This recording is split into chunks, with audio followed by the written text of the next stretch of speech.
is convinced teams searching for Flight 370 are just within a few miles. But the man heading up the search says no breakthrough is imminent, and that means an excruciating wait for the families is going to drag on, and the information being inconsistent makes it even worse.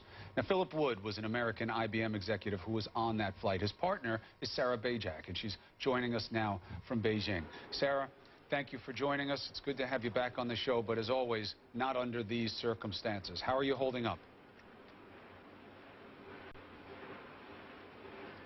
I've stabilized from this morning.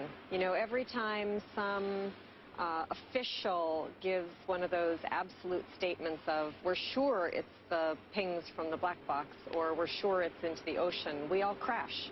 You know, the family members, our feet get knocked out from underneath us.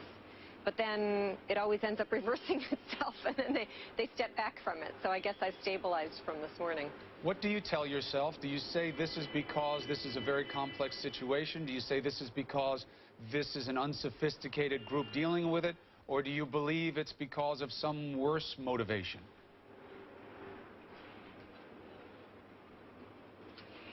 Well, I like to think that the average person, including the average person in this investigation, is doing their best.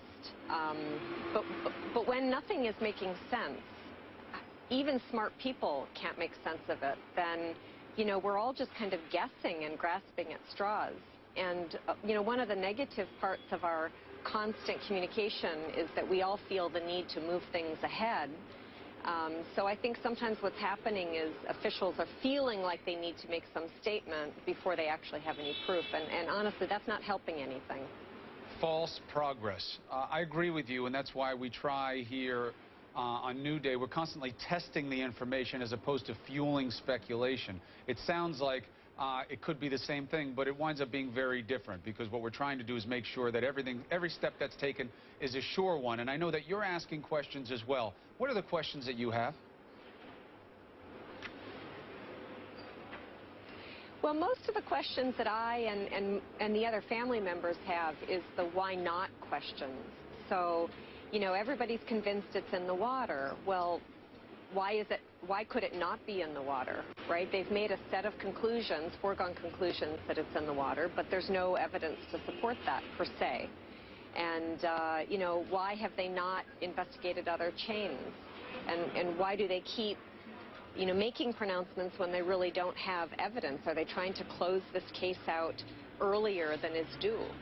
You know, one of the real challenges in looking at this is that the fox is very much in charge of the hen house here. We've got a country leading the investigation who also has the primary liability in the case, and it makes us question every step that's taken.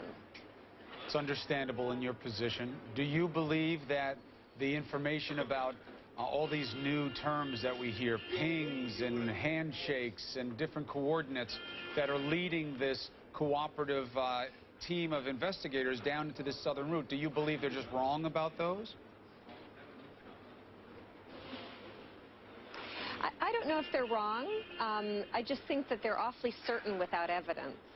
And so, you know, if they've got some proof that tells them that they're supposed to be there, then I'd just like them to share that with us. Because so far the only thing that we as families have been given is purely circumstantial evidence with kind of analysis put on top of it. But nobody's ever done this kind of analysis, so there's no confidence that it's correct.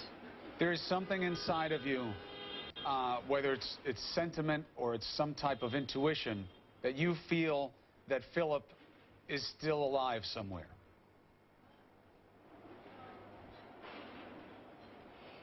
Well, you know, since the beginning, I've been having dreams, and I hesitate to talk about it because it makes me feel like perhaps other people will think I'm going crazy, and sometimes I think myself I'm going crazy.